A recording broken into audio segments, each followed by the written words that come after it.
किन्नू के बाग में ज़्यादा फल लगने की सूरत में अगले साल दो किस्म के असरात पौधे के ऊपर आते हैं। पहला प्रॉब्लम तो ये आता है, अगर गैर मुतवाज़न खाद डाली जाए तो ये पौधे अगले साल कलियां ही नहीं उठाते, बल्कि सिर्फ नई कोंपलें और फोटे करते रहते हैं। दूसरी चीज़, अगर इनके ऊपर कलियां निकलें भी तो बहुत ज़्यादा कम मिकदार में निकलती हैं, जबकि इनके पत्ते पूरा साल पिलाहट का शिकार रहते हैं।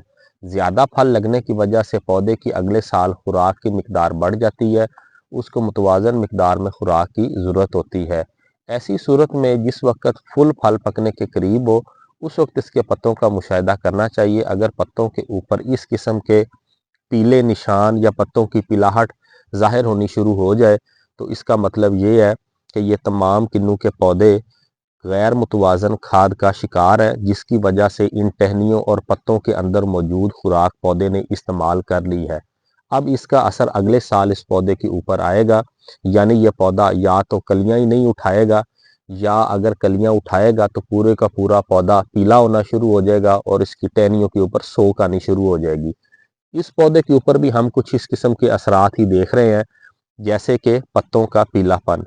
फल इस वक्त मुकम्मल पकने के करीब है, जिसके असरात हम इन टहनियों के ऊपर भी देख रहे हैं कि टहनियों के ऊपर सोक आई हुई है।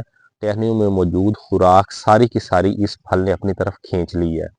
ऐसी सूरत में किन्नू के इन तमाम बागों में जिनमें इस किस्म के असरात पाए जा रहे हैं, हमें जैसे ही फल की तुड़ाई मुकम्मल हो या जनवरी का महीना जो है वो हमारे पास अवेलेबल हो, इसको डीनो लिक्विड खाद 40 लीटर फी एकड़ के हिसाब से पौधों के घेरे के नीचे वत्तर के अंदर जो है वो फ्लड कर देनी चाहिए। टैंकी में डालकर घेरे के नीचे स्प्रे कर देनी चाहिए।